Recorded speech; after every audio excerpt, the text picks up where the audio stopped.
중국의 차세대 항공모함 탑재기가 될 가능성이 큰 스텔스 전투기 FC-31의 최신 시제기가 최근 시험 비행을 진행한 것으로 추정되는 사진이 포착됐습니다. 지난 8일 홍콩 사우스차이나 모닝포스트 SCMP에 따르면 최근 중국의 웨이보에는 FC-31 시제기의 비행 모습이 담긴 사진 여러 장이 퍼졌습니다.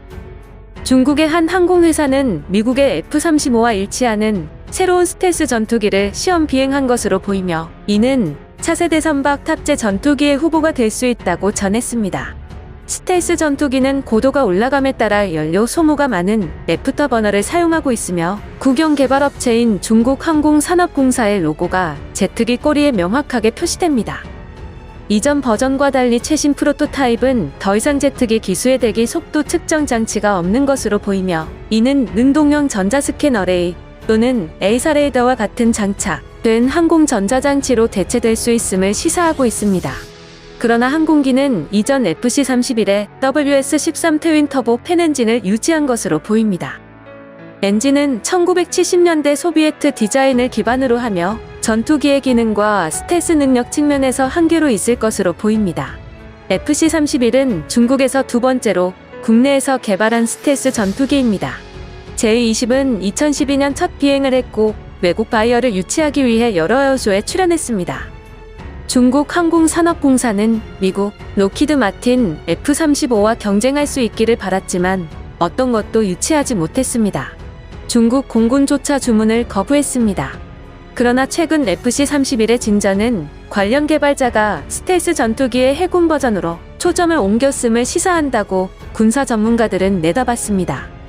기존의 J-20보다 가볍고 작기 때문에 FC-31은 첨단 발사 시스템을 갖추고 J-20보다 고급 스텔스 전투기가 필요할 것으로 예상되는 중국 인민해방군 해군의 차세대 항공모함에 더욱 적합해질 것입니다.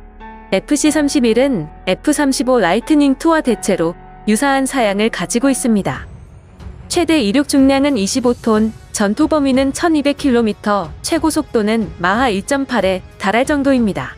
이에 비해 F-35의 최대 이륙 중량은 27톤에서 32톤, 범위는 최대 2200km, 최고 속도는 마하 1.6을 자랑하고 있습니다. 현재 한중일 3국이 동아시아 해상 주도권을 놓고 해안 전력 증강에 적극적으로 나서는 상황입니다. 중국의 차세대 항공모함 탑재기가 될 가능성이 높은 스텔스 전투기의 사진이 공개된 것은 주변국인 한국과 일본뿐만 아니라 미국에게도 적지 않은 영향을 줄 것입니다. 중국은 항공모함 도입을 서두르는가 하면 해상 병력을 늘리려는 시도까지 이뤄지고 있습니다. 남중국해를 둘러싸고 미국과 패권 경쟁을 벌이는 중국은 3국 중 해군력 강화와 증강에서 가장 두드러진 움직임을 보이고 있습니다. 중국 관영 글로벌 타임스는 중국 해군이 항공모함 2척을 동원해 처음으로 해상합동 군사훈련을 했다고 보도했습니다. 글로벌 타임스는 이번 훈련을 통해 중국이 타이완에 대한 통일 가능성과 남중국해에서의 미국의 도발 저항을 위해 사용될 수 있는 2종 항모전단을 배치할 수 있을 것이라고 전했습니다. 군사 전문가를 인용해 이번 훈련이 2척의 항공모함을 동시에 운용할 수 있는 능력과 신은 물론 항공모함에 배치된 전투기 효율성을 높이는 훈련도 할 수 있다고 보도했습니다. 중국은 타이완을 자국 영토의 일부로 여기고 있으며 남중국해 대부분 해역에 대한 영유권 주장을 하면서 미국을 비롯한 주변 국가들과 갈등을 빚고 있습니다. 거기다 중국은 수십 대의 헬기 탑재가 가능한 강습 상륙함을 선보이면서 미국과의 갈등은 날이 갈수록 고조되고 있습니다. SCMP는 중국 인터넷에 유포된 사진 등을 토대로 중국 해군의 첫 075형 강습 상륙함이 시운전 일정을 마치고 상하이 후동 중화조선소로 복귀했다고 보도했습니다. 075형 강습 상륙함은 내년 중 중국 해군에 인도될 것으로 예상됩니다. 4만 톤급인 075형 강습 상륙함은 미국의 와스프급, 아메리카급 강습 상륙함에 이어 세 번째로 큰 규모를 자랑합니다. 승조원은 1208명, 육전대 병력 1673명과 Z-20을 비롯한 헬기 28대를 포함해 30대에서 42대의 함재기와 공기 부양정 4대를 실을 수 있습니다. 중국이 항공모함에 이어 강습 상륙함 확보를 본격화하면서 남중국해와 대만 해협을 둘러싼 군사적 긴장은 한층 고조될 것으로 보입니다. 하지만 중국 인민해방군의 첫 075형 강습 상륙함이 충분한 작전 능력을 갖추고 완전 가동에 돌입하기까지는 10년 정도의 시간이 필요할 수도 있다고 중국의 군사 전문가의 평가가 공개되면서 중국의 군사력 증강이 겉으로 보여주기식이 아니냐는 말이 나오고 있습니다. SCMP에 따르면 중국 군사 전문가는 075형 강습 상륙함이 완전한 작전 능력을 갖추기 위해선 10년 정도가 걸릴 수 있다면서 인민해방군의 강습 상륙함 운용 경험 부족 등을 이유로 꼽았습니다. 이에 따라 대만 공격을 염두에 두고 개발한 075형 강습 상륙함이 당분간 역할의 제약을 받을 것으로 예상했습니다. 거기다 중국은 아직 075형 강습 상륙함에 탑재될 공격용 헬리콥터의 개발도 완료하지 못한 상황입니다.